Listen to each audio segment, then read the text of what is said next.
أعوذ بالله من الشيطان الرجيم.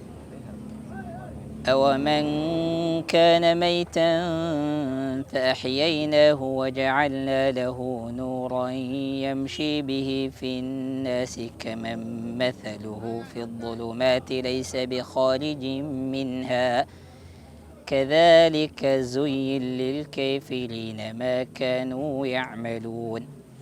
وكذلك جعلنا في كل قرية أكابر مجرميها ليمكروا فيها وما يمكرون إلا بأنفسهم وما يشعرون.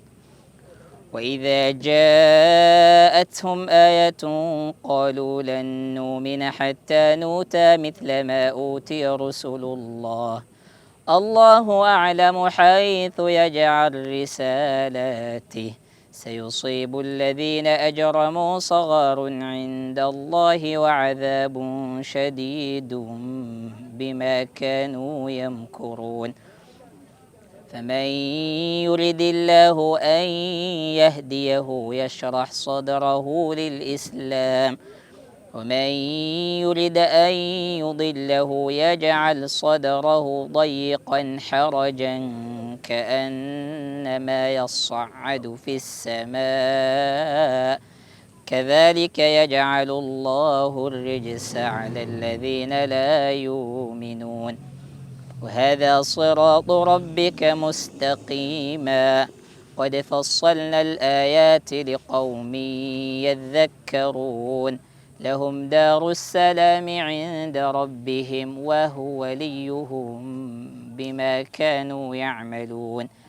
ويوم نحشرهم جميعا يا معشر الجن قد استكثرتم من الإنس وقال أولياؤهم من الإنس ربنا استمتع بعضنا ببعض وبلغنا أجلنا الذي أجلت لنا قال النار مثواكم خالدين فيها إلا ما شاء الله إن ربك حكيم عليم. وكذلك نولي بعض الظالمين بعضا بما كانوا يكسبون.